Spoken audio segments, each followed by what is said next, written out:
For me, it's like you're abusing what really helped you make your bread and butter for whatever time you spent in that company, right? I've seen a person from IIT and the interview was going absolutely fine, right? Finally, we said, why should we hire you? You won't believe, and he said, oh, I'm from IIT, anybody will hire me. I learned Fortran, Pascal, DBase. I mean, people have not even heard about these things. And that's the time when the computer used to be 286, 386, right? And 4 MB RAM used to be the total RAM that the entire PC you had. In the last 22 years, Amit, I never had to look for a job. Your networking is very important in the current times. You should have the right network, right mentors, and wherever you work, create the right impact.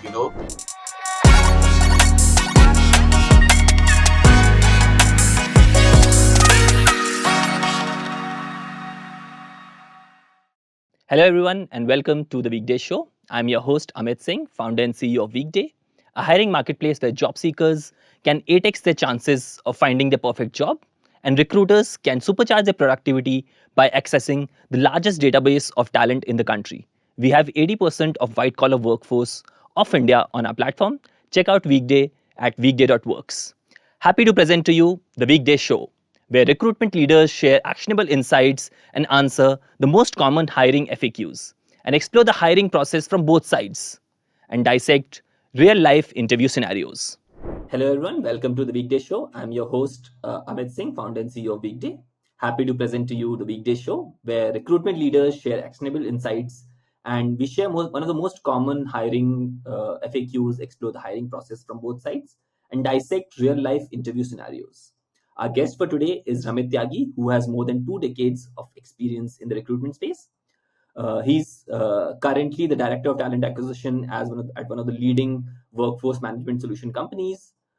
He has also worked in a lot of large organizations as well as startups, which we'll talk about in the due course of this podcast. Welcome, Ramit.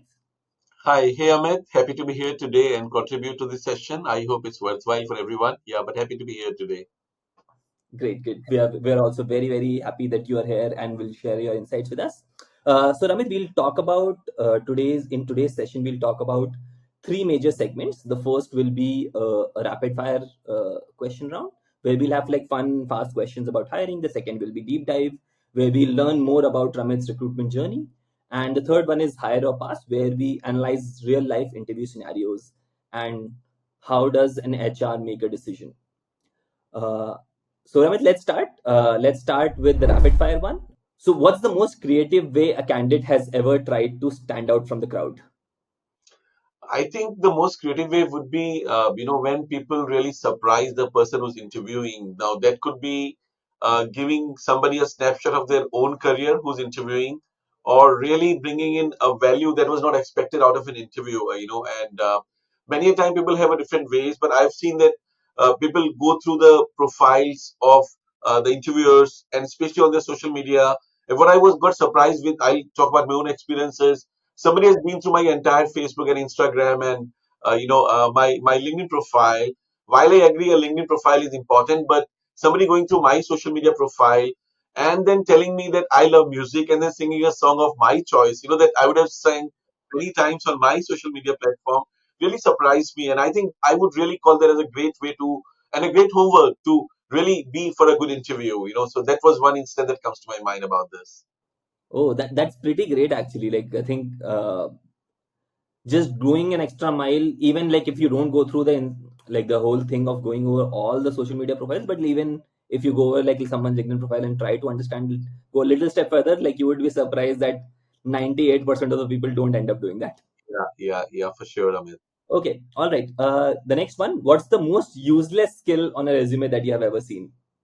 So, see, I've been a tech recruiter for last 22 years now, right? So, which means I've been always hiring technical profiles. What surprises me is somebody putting a photograph on their profile.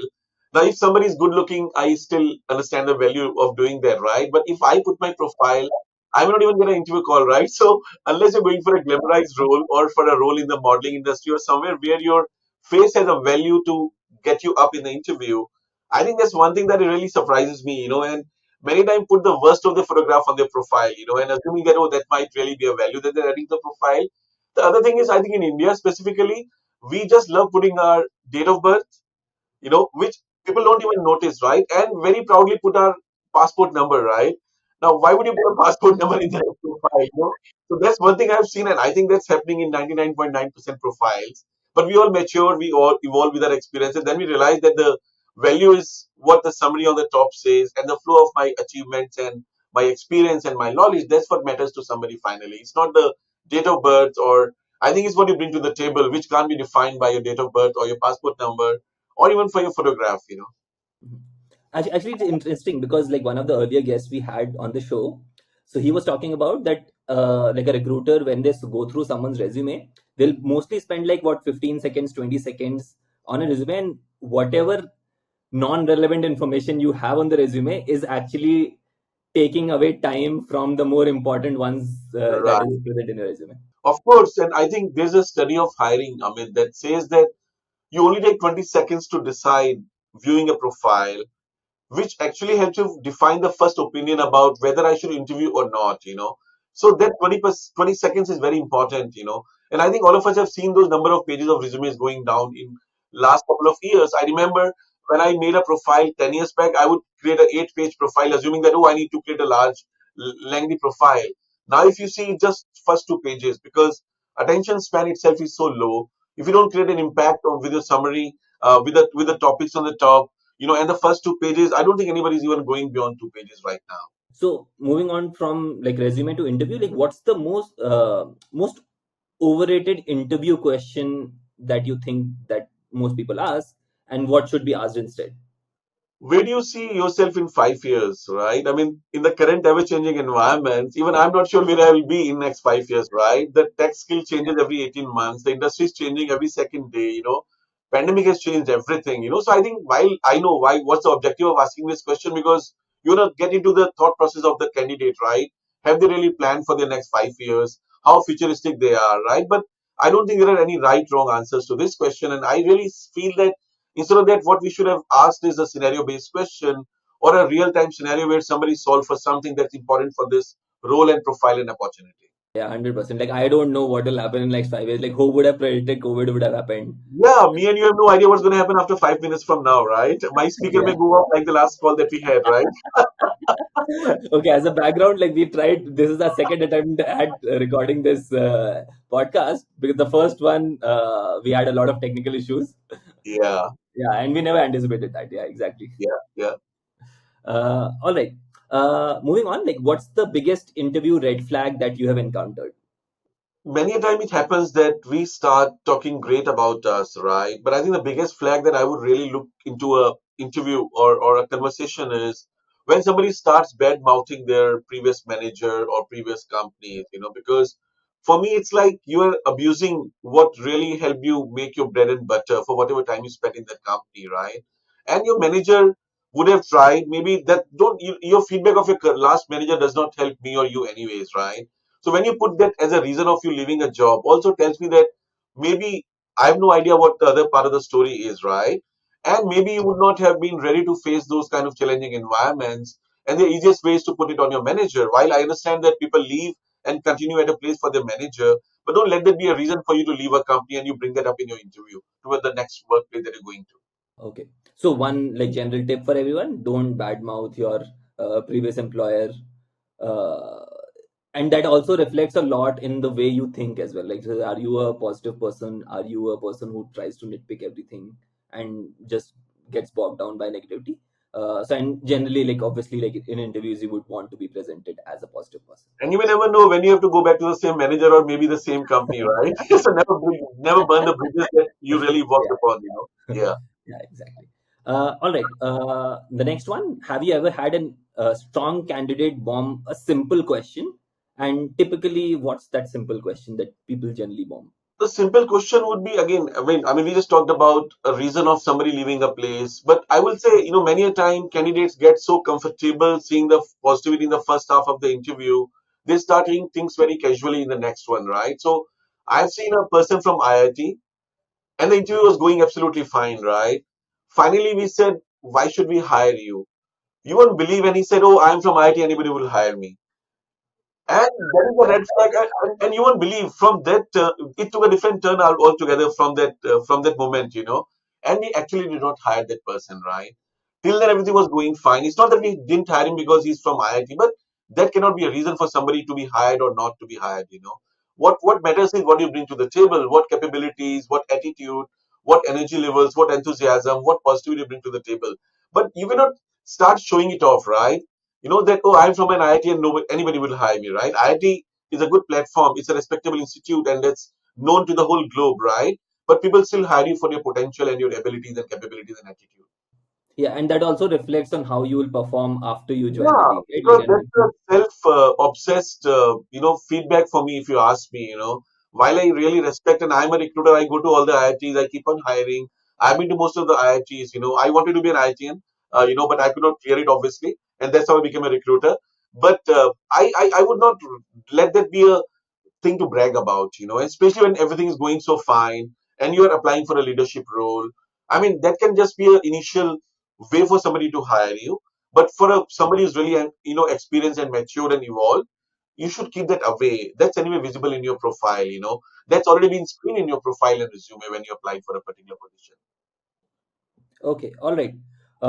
With that thought, you mentioned that how you became a recruiter. Let's go into the second section, which is where we'll deep dive into your journey and how recruitment has shaped up, how you got into recruitment and your thoughts about it. So let's start with before your B school. Like, how did you get into recruitment? What happened, and then how did you go? How did you get into HR and like talent acquisition in particular? So Amit, I come from I belong to a place called Roorkee, and that had IIT Roorkee. Obviously it used to be University of Roorkee in those days. That's where I was born. My dad was in the army. He was in the paramilitary forces, and because of that, he used to move to a new place every second year. And I've been done all my schooling from Kendriya Vidyalaya, from all toughest of terrain, like Aizawl, Mizoram, Arunachal Pradesh, and entire Northeast, and all the mountains forever. But after doing my schooling from Kendriya Vidyalaya, I wanted to be a software engineer, and you won't believe, but I cleared the written round for REC Silchar. It used to be REC that time, and I was in the waiting list, a second candidate in the waiting list. So only two of the candidates who were already offered had to drop off for me to get a place there. But unfortunately, in that particular year, nobody dropped off. So I took an admission in Kurukshetra University's college for a graduation in computer science, where I used to learn all the languages which people would not have even heard about. So I learned COBOL, I learned Fortran, Pascal, DBase. I mean, people have not even heard about these things. And that's the time when the computer used to be 286, 386, right? And 4 MB RAM used to be the total RAM that the entire PCU had. So that's the kind of days that I was into. So I did my graduation and then I got into a role of sales. I used to sell computers. Laptops were a new thing in those days in India. And I used to sell door to door computers and laptops. Finally, I got so fed up of Delhi and its dust and sunlight and knocking on every door and checking, do you have a computer? But that's what this can do for you. And I wanted a job where I could also sit in a nice place inside an office in an AC. And that's when I saw a job for a recruiter. And I was maybe one of the most earliest recruiter in India who was hiring in the US. So I joined a staffing company that used to hire in the US. I used to work in the night shift and I was the first employee that they had in India. I used to sit in an office all alone for first 3 months. And what finally I understood was my background in programming, my experience in sales helped me become a good tech recruiter because I could understand the programming languages. I had done programming in Java as well, and SQL as well. So that way I would do a better connect with the candidate. My skills in sales, the way I could pitch things better, I could, crack into the psychology of a candidate. I could have a better conversation. Or because of my, background from the army and moving to a different place second year, I could connect to people from all part of society, all cultural backgrounds, because in the army it's one India, right? You sit with somebody from Kerala, somebody from Bihar, and we have those Bada Khanas and all those festivals being together. And you have a temple and the wall matches with the masjid's wall, and there's another wall of church. You'll have all the four things just side by side in an army environment. You have a gurdwara, you have a masjid and a church, and everything is, all together. So I think that whole personality, and I actually thank my dad and his job and the job in military where and my Kendriya Vidyalaya schooling because you see a new culture every second year. So and all this came together. And then I had a terrific journey. You won't believe, but in last 22 years, I mean, I never had to look for a job. I've changed jobs, but whenever I wanted to look for a job, I had to ping somebody and say, hey, I'm looking out. And somebody would refer me somewhere and give a feedback from my previous tenure with them. So, and that also brings to a very valuable thing, that your networking is very important in the current times. You should have the right network, right mentors, and wherever you work, create the right impact, so that people miss you once you have left that place, and they refer you when you meet them next time with a good feedback. And that's the way my journey has been, and I've always been very well recognized, rewarded. I've got some trophies in my background, not to show off, but we just won an award from Mercer Metal on last weekend, where I won an award for excellence in talent, strategy and talent acquisition. On 13th October last year, we won one of the most respectable award in the world of TA and HR, which is from SHRM, Society for Human Resource Management, which is a 75 years old HR and one of the world's largest global entity. We got an award for number one slot in India, where we were competing with the best IT and tech organizations, and we won the first category award for again excellence in talent acquisition. So I've always had a good, terrific run, and I work for some great companies, some product companies. I've been a CHRO for a startup, but I had a good innings. Maybe I gave my 110% every single day, and that led me had a great career. And I think I've spent 22 years and doing absolutely terrific for all these 22 years. That's been my journey And so far. Yeah. so the thing is, like, people generally look at your, like, for example, when people would look at your recent past, they would say that, oh, there's like so many accolades, etc. But like the foundation gets set early, right? Like, for example, their sales experience would have laid the foundation for, because at the end, what like recruiter is, one is you studied Yeah. programming, so that basically means that you have empathy for them. But and then on top of that, essentially, it's a sales job, right? And it's a mix of your experiences, your life, the stories that you bring along, so the military background, that whole way to connect with people, the sales background and the computer programming background, and obviously then a business management degree for HR and people management, that all got together. And I think recruiter's job is a mix of HR plus sales, right? You sell a role and opportunity to a candidate, and you sell that candidate to your hiring manager. So it's again a kind of sales, but the only change is your product remains with you because he's your hire, right? And secondly, you cannot deceive somebody being a recruiter because you're selling a career. You're selling somebody. And for me, I mean, personally, if you ask me, Amit, I look at it from a different lens altogether. It's a good karma for me because I'm also helping somebody make a better bread and butter, and a better living for their families because you get them a better job at a better package and a bigger opportunity that they would be looking for. So it's a good karma as well for me. Exactly. All right. So, Ramit, you have worked with a lot of large organizations. You've worked with a startup as well. How is recruitment different in, like, one is like recruitment from like an internal company point of view, and also from a candidate who's applying to you? How is recruitment different from them? Like, should candidate treat applying to a like a startup very similar to Yeah. how they apply to a I've large worked for staffing companies. I've worked for recruitment agencies where I would hire for a client. I've also worked for a product engineering company where I'll hire product core engineers and R&D engineers for my own firm to create a new product. I've also worked for a startup where we created a new platform and we sold it off. I was CHRO there. I've also worked for large services organizations, and now I'm a part of one of the world's most largest privately owned SaaS company, which is into HCM domain. Pure product company, and our products are being used by Google, Amazon, NASA, world's largest tech companies, for day-to-day employee life cycle. But I think what changes is while all of these companies will have their people as their asset, because for an IT company, for a software company, your people is your biggest wealth and asset, right? But what you derive out of them as a value is what differs finally for a work environment and for the kind of organization either you're hiring or working for. So for a services company, you're a billable resource, right? You get those dollars because you work in India and then you bill in dollars and you're doing something from India which could have been done at a higher cost in US maybe or Europe maybe, and you're doing it from India, so you're saving cost and everybody makes those dollars for you. But for a product and a tech company, what matters is the kind of innovation that somebody brings to your table, right? So that mindset becomes all the more important for a product company or for an engineering or R&D company, while you're a body or you're a skill for a services company, because as long as the client wants you to do good on that skill and you're doing good on the skill, you're billable, right? Once you come to the bench, you become a you don't remain an asset anymore, right? Because that billing cycle stops. So I think these are different kind of hirings, and the recruitment also differs from company to company. Somewhere you hire for a skill, somewhere you hire for a R&D or a innovation capability, somewhere you hire for core engineering skills, somewhere you hire for support skills, and that's how the evaluation differs. That's how the package differs. But finally, it comes to the main thing, that what do you bring to the table as a resource or as an employee of an organization. Mhm. So, but even within product companies, let's say there is either a large organization uh, or there is like a small startup. Like, how is it different In across, a let's say, these startup, you multiple should be ready to do anything, I mean, in a startup, and I was a CHRO, but I was handling a lot of stuff. I was doing hiring. I was also handling their employee well-being, their mental wellness, the employee policies, process, and everything. In a startup, I think it's a mindset. It's a mindset to get together as a team, create something new, go against all the odds. I remember when I was working for a startup, many a time it will come that the funding would is almost exhausted. I have no idea how would I pay the salary for them? And I think in a startup, you only have a view to the next quarter. What you can claim to be is either good or bad is the next quarter, right? If your sales are doing good and the billing is not happening and the invoicing is not happening on the time, it doesn't matter how good your sales is, right? So you got to manage both the top line and the bottom line. And then you got to, and the biggest challenge will still be how do you hire the right talent for your startup, right? So in a startup, you need more multifaceted personalities, people who are agile, who are flexible to pick anything, learn anything, and deliver. It's not that, oh, I don't know the skills, so I cannot deliver this. It will be like, I'll figure out a way.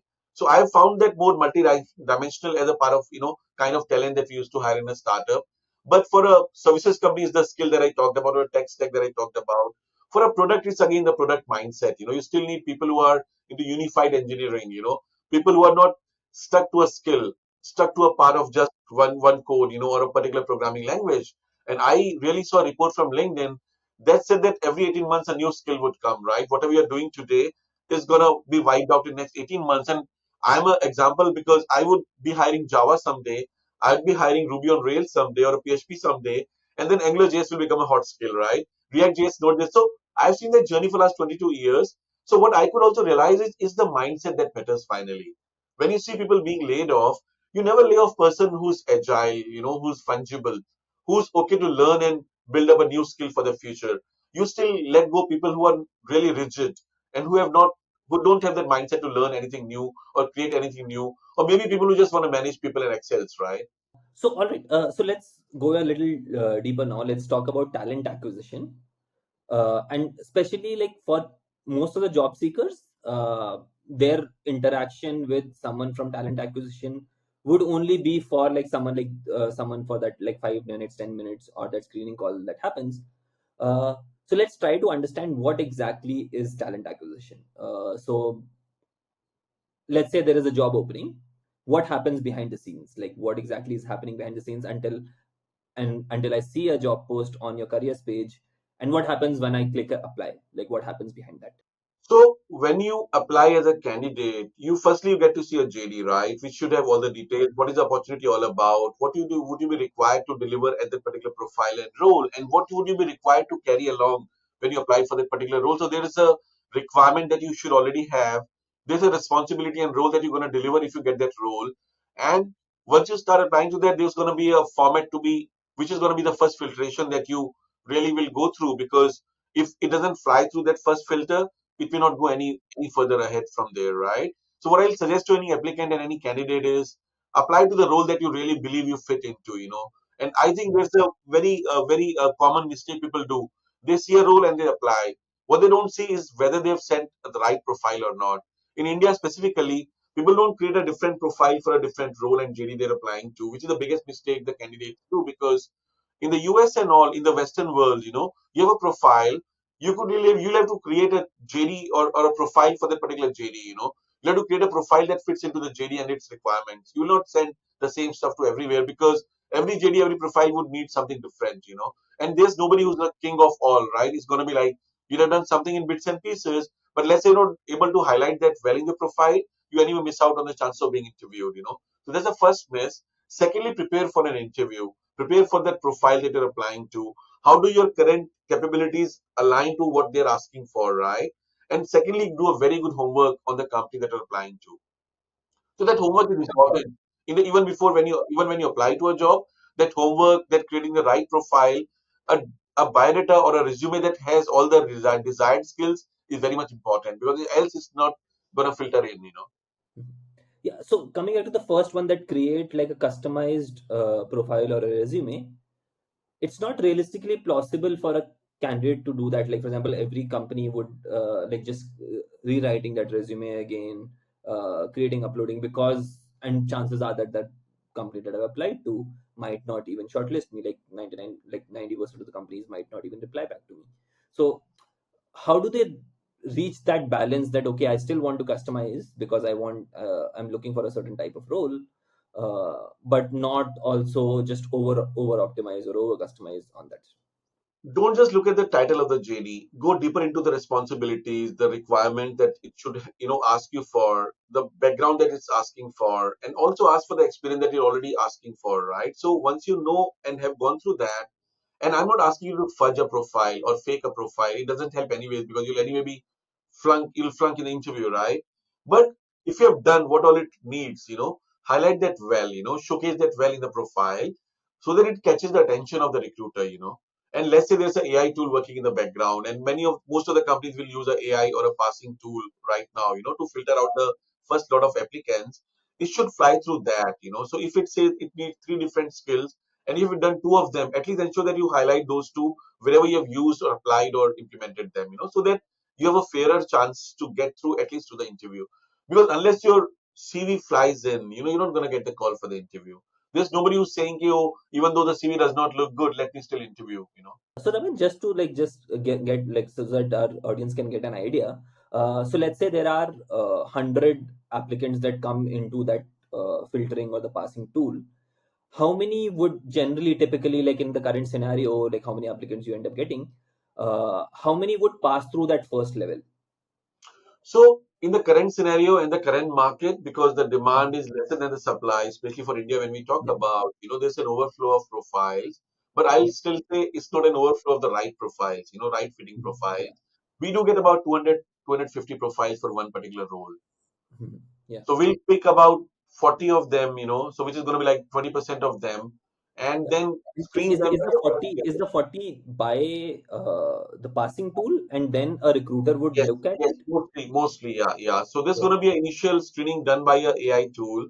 It's going to select the 20%, 25% of the top fitting profiles, which are run Okay. through the recruiter, through having a glance at the resumes and their companies and obviously location, preference, and everything. And then we'll speak to, most of them, which are the right ones, and then we put the right ones to the interview. But our ratio is about 1:8, I think, right now, if you ask me. Okay. So Yeah, 1:8 is interviews, the interviews, yeah.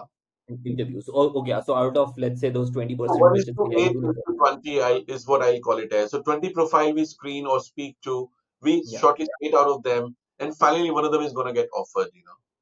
All right. So great. Like I think this gives our audience like a great idea of how exactly the odds are stacked against you, and you actually do need to stand out from that crowd in order to actually get selected or at least get noticed by a recruiter.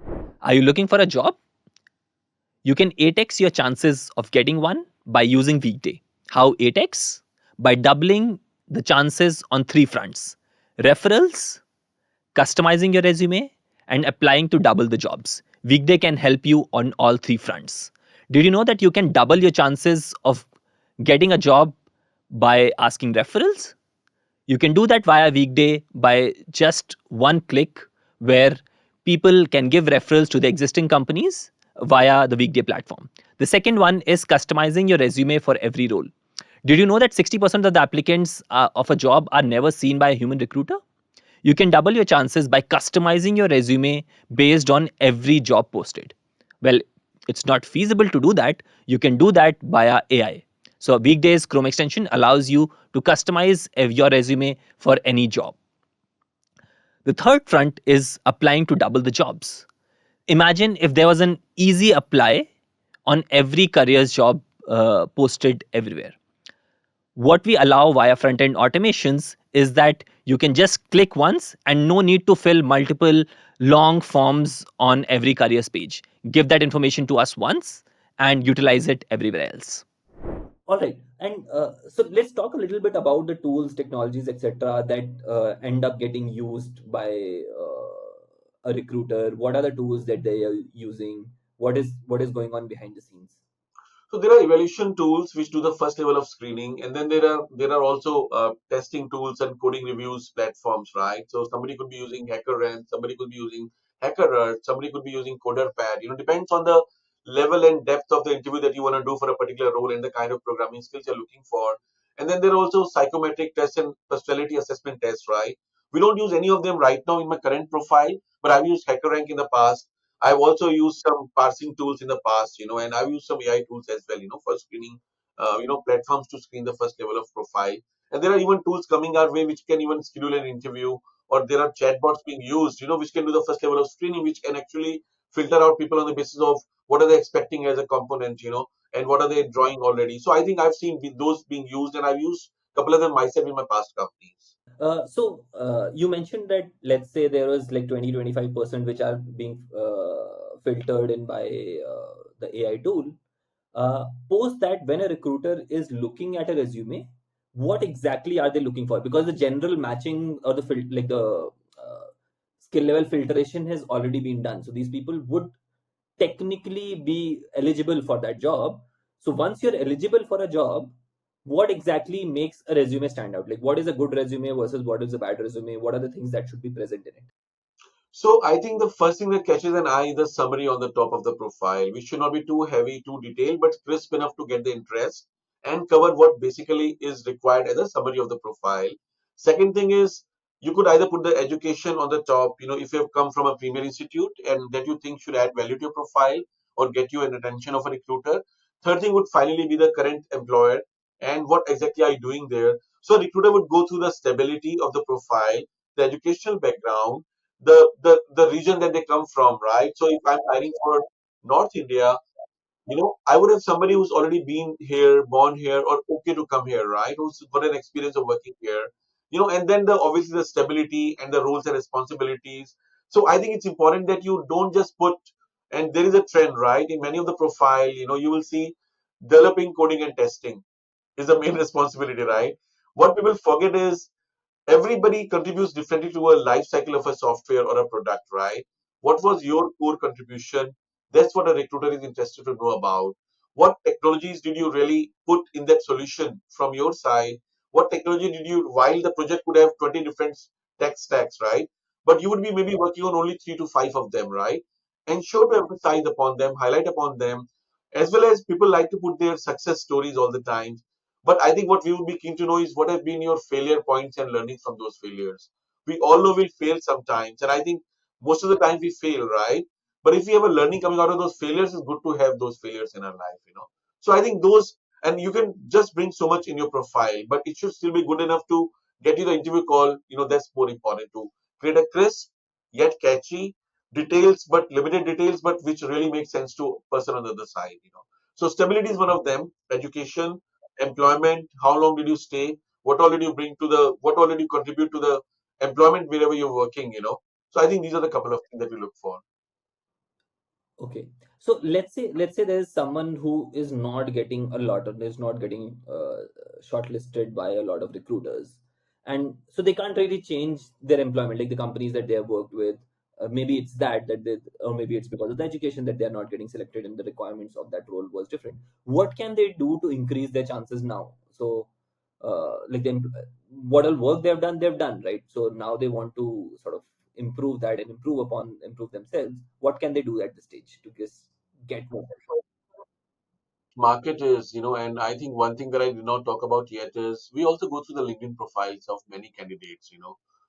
So if their profile on LinkedIn is not as impressive as their profile that has been sent to me, also show that they've not been really active on social media. A lot of recruiters these days have access to GitHub as well. We also look through what all they have been doing on GitHub. Have they been collaborators or contributors? Do they actively contribute to any open source platform? So you want people who have got a great, who go beyond what's expected out of them, right? Even in their work or otherwise. You'd always like to hire somebody who's a good techie and he loves to travel, right? Because that means he's been through different journeys or different places, right? You like to have people who are also got a hobby beyond their work, right? And everybody has to work in a team, so you definitely want people who can collaborate and work in a team to deliver, because finally it's the team that wins, right? So we look for those traits. So a very nicely, neatly done LinkedIn profile is important. And secondly, if you are not getting too many calls, something is wrong with the way the profile is coming out to a recruiter on the other side, which again means modifying it, bringing up the right skills above, creating a very nice professional summary. Even in the responsibilities, come out well on what actually did you contribute instead of just putting a line of coding, testing, and development, as I talked about. If you have done something good, and it's nobody, it's always helps to put a special achievement, or something that you really solved for, which was accumulated by everyone else. So put those highlights, put those learnings, bring them out well and nicely. I think that's what I'll suggest to anyone who's not getting too many calls. And again, as I said, customize your profile to a company, to a opportunity. Yeah. So I would actually like just to highlight the last part you that mentioned, that customize it, because 99.99% of the people won't be doing that. And Yeah, so just a way to get standout might be just that you actually customizing it, which means that you are going the way beyond, and that might just solve your problem there. yeah, and I think people assume that I'll get a interview call because I'm good, but that goodness has to come out through the profile, because nobody will speak to you unless they feel that you're good enough to do the first round of screening or interview call. Yeah, and what people generally end up doing after, let's say, they have not, like, they've applied to a bunch of places and they've not gotten things, that they just get disheartened and they just stop doing that, because it is I like think, rejection is very yeah, hard for yeah, people to sort of understand of and get. course, digest, especially in this new age of people who have maybe had a better or a more smoother upbringing.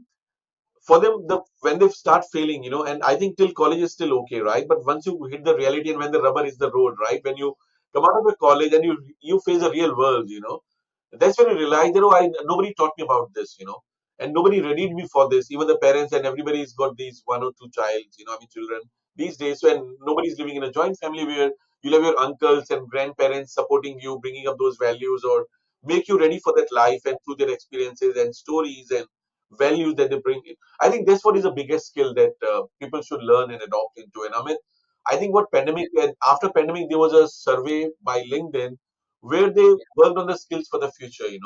What skills should you really have to be a success in the future?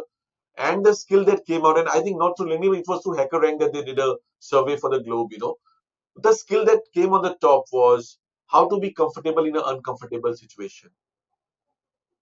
If you can't do that, rest all will fail anyways. And the tech stacks will come and go, right? I think Java is the only thing that has survived for more than 25 years. I think everybody celebrated their silver jubilee 2 years back.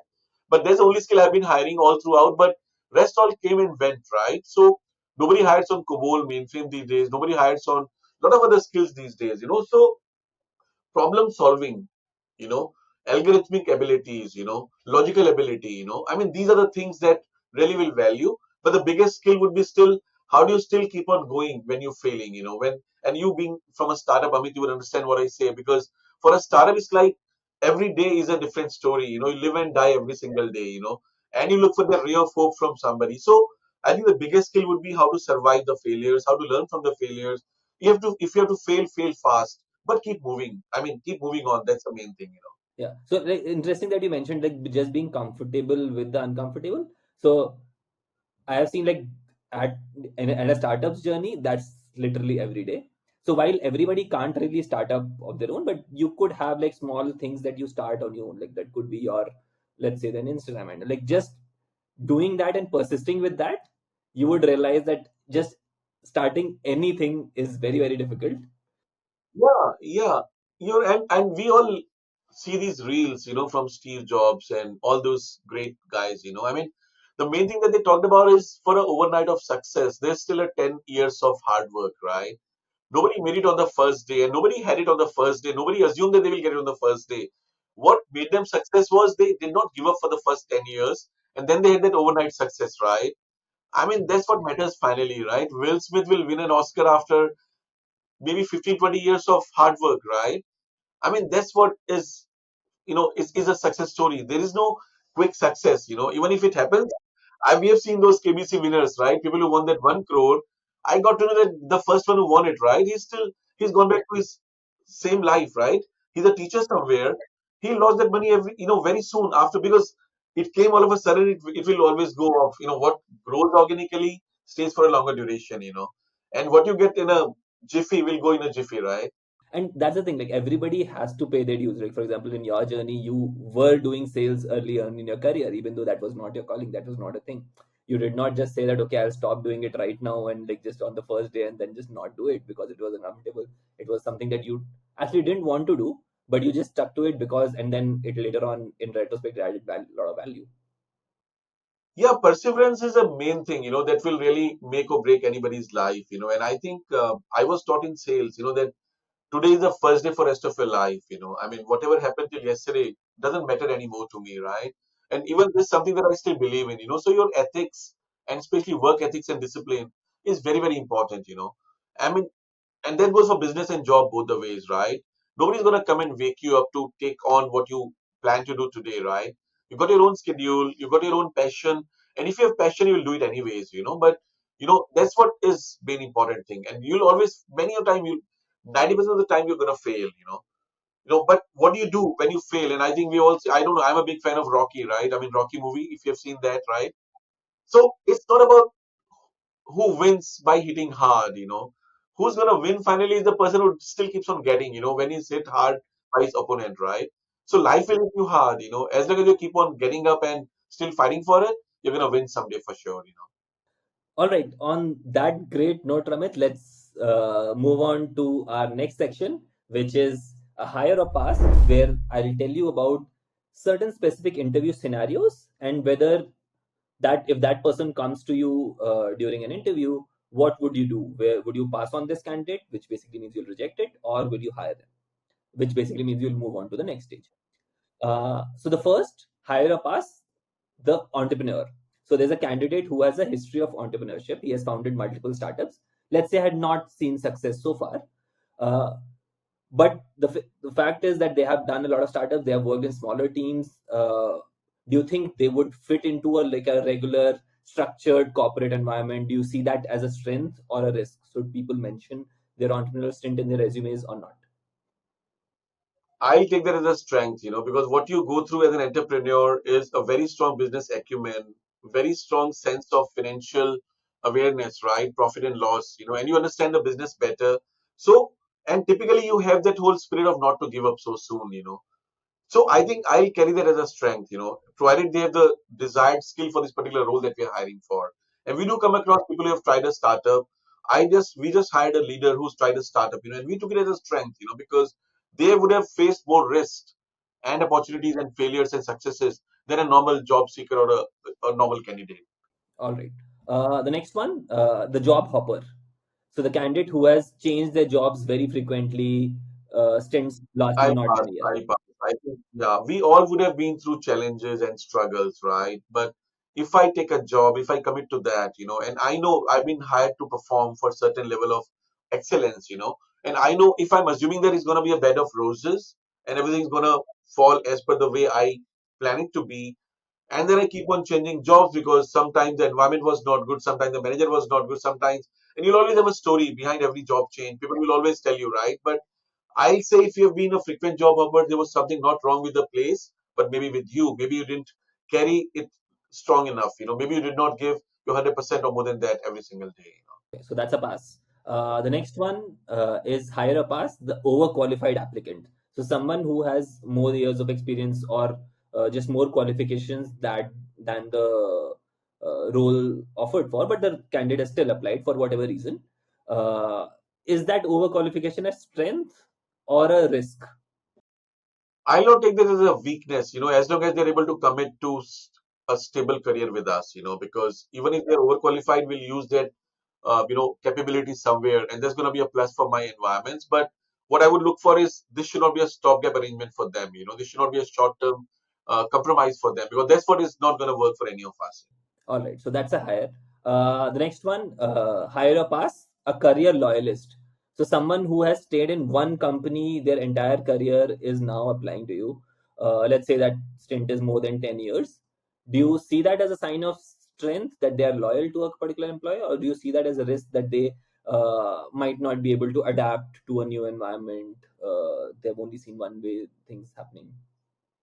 I'll go for higher, and I'll say why, because every company goes through ups and downs in the long journey, and we've seen the best of the tech giants, going through that journey, and nobody will keep you if you're not really bringing or delivering what you've been hired for. There are no charities in the world of business and employments, right? So as long as you were learning, you had constant learnings in those long tenures, you would have been valuable to them, And if you have had learning, you'll be valuable to the next employer as well. So I'll say hire. Okay, interesting. Yeah. All right. So the next one, hire or pass, a gap year candidate. So someone who has a gap in their resume, maybe this was a medical condition, maybe it was they took a year to travel. How would you see that gap? Is that a sign of strength or is it a sign of risk? If there is a valid commitment or a valid reason for that gap, I would go for hire, because all of us have gone through those bad times, especially in the pandemic. We would have had personal losses, or we just want to break. We just want to take a sabbatical, Yeah. So I would not call that as a negative thing, as long as you have a justification for that, and as long as you are honest about it. Let's say it was So just for I'll still leisure, take that it they as just wanted 6 months of yeah, not. that's fine. That's fine. I think the new generation is very personal and passionate about taking a break, and that's what we have seen happening in the Western world as well, right? People earn, then they take a break, earn that, spend that money, and then they come back to the work, right? So I think that's a trend for the future of India as well. But I don't take it as a negative thing. If somebody's taking a break, they wanted to fix something in their personal life or for one of their family members, absolutely fine. It's always rejuvenates you and makes you come back better. All right. So next scenario, higher pass, a social media oversharer. So someone, let's say, has a lot of political opinions and is not afraid to like share it on their social media. Let's say that's on LinkedIn. They have shared a controversial thing, and that's their personal opinion. Leads to a lot of conflict in the comment section as well. And somehow, let's say you, while sort of looking at that candidate, you stumbled upon it. Do you see that as a sign of risk, or do you see that okay, they're back? I pass such a behavior and personality, because people have to work in a team in a diversified environment, right? They should know how to respect everybody's opinion and how to take that with a positivity, because you'll have different opinions. If you're too strong about, and especially religion and politics are two things that people are very emotional and personal about. Typically, you don't want people who are too heavy on these thoughts and opinions. Mhm. Okay, so that's a pass. All right. Uh, great, Ramit. I think this was great. We'll part, but before we part, like if someone wants to get in touch with you, how can they get in touch with you? If someone wants some feedback, some advice, how can they get in touch with you? I'm very active. Yeah, I'm very active on LinkedIn. I've got 33,000 connections. It's not letting me have any more, so I cannot have any more connections. But people do follow me, and I'm very active. I put a lot of stuff from my own, journey and experience and life, as well as I go to a lot of colleges. I do a lot of HR talks and a lot of motivational talks in the colleges. So but I put it all on LinkedIn, and that's where I'm most active. And also, I share a lot of good content about my own company. We do a lot of interesting stuff at a global level, not only for business and products, but also for a lot of social causes, a lot of changes we bring into the society and environments as well. I love to talk about them. I love to share that as well. So, best way is to connect with me on LinkedIn, and I try to respond to every single person who reaches me on LinkedIn, because I think they deserve a response back, and that's how you create the right network. And I think it's my job to ensure that if people have a doubt and where I could be of a help, I should be of help to somebody. And I think the biggest help I can do to anyone is to give them hope or give them a way to the direction to their future. So I keep on doing that, and I love to respond back. In fact, I almost get 15-20 messages every single day. I respond to each of them. I don't leave anything which is not unanswered by me. I try to be a help because I think they deserve that, and that's I owe it to them. Yeah. So, okay, everyone, you can search for Ramit Tyagi, and if there are a lot of the ones, they can You'll just find Google me. Ramit. You'll find me very easily. I'm also active on Instagram. I also put some. I love to sing. I love to also put videos on YouTube and Instagram. And Facebook is not active anymore, much active anymore. But you can connect with me anywhere. Ramit Tyagi is not very commonly known name, so you'll find me for sure. Yeah. Yeah. All right. So before we part, like what one advice you would give uh, to like a job applicant which you have not shared, or once something that you want to reiterate, uh, that someone would not expect from coming from a recruiter. I'd say skills are important, capabilities are important, but if you layer them up with your passion, and energy and enthusiasm, it's it's gonna, change the game for you. And when everybody's a part of the crowd, walk that extra mile. I mean, to remain in the top 1%, you'll have to really do what other 99% are not doing. Everybody will bring 100% to the table.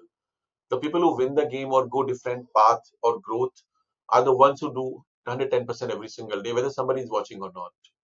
So I think these things are important for all of us to really come out differently, project us differently. And I think the other main advice I'll have for any job seeker is, no matter how good you are, if you cannot explain that in your words, in your comm skills, in your interviews, how would somebody believe you? Because they don't see you working in the interview. They only try to make a assessment or make a guess on your capabilities. So do work on your soft skills, the way you bring out your thoughts, so that thought clarity, the way you bring up yourself. And no matter what job you're going to, you can going for a startup, right? It may have a casual dressing. I had that in my startup. But when you go for an interview, bring your best. Go as if it's your do or die day, right? I mean, you do get ready for that as if you're going for a photo shoot. You can change to a casual environment after that, but that shows your seriousness for that opportunity. And I think in any interview, the first impression is what lets the interview panel decide, make an opinion. The remaining amount of time is only going to be validating that opinion. So that's the way it works. That's the way the psychology of hiring works for all of us. That's pretty interesting. On that note, thank you so much, Amit. This was very, very helpful and hopefully very helpful to our audience as well. Thank you so much. Thank you so much, Amit. Thanks for having me here, and thank you so much. I hope it helps. Yeah, thank you. Thank you. Are you struggling to hire talent? At Weekday, we have built a database of 80% of white-collar workforce with their email, phone number, resume, and salary details. And you can send automated email plus WhatsApp plus call sequences to them. Yes, we call candidates on your behalf as well. Because India runs on WhatsApp and calls, we end up getting as high as 40% response rate. Gone are the days of sending a LinkedIn invite and waiting for days for someone to accept. Just use Weekday. Whether you are looking for a database to supercharge the productivity of your recruiters, or you're looking at a complete AI recruiter to do everything for you, we have a solution for you. Visit weekday.works to know more.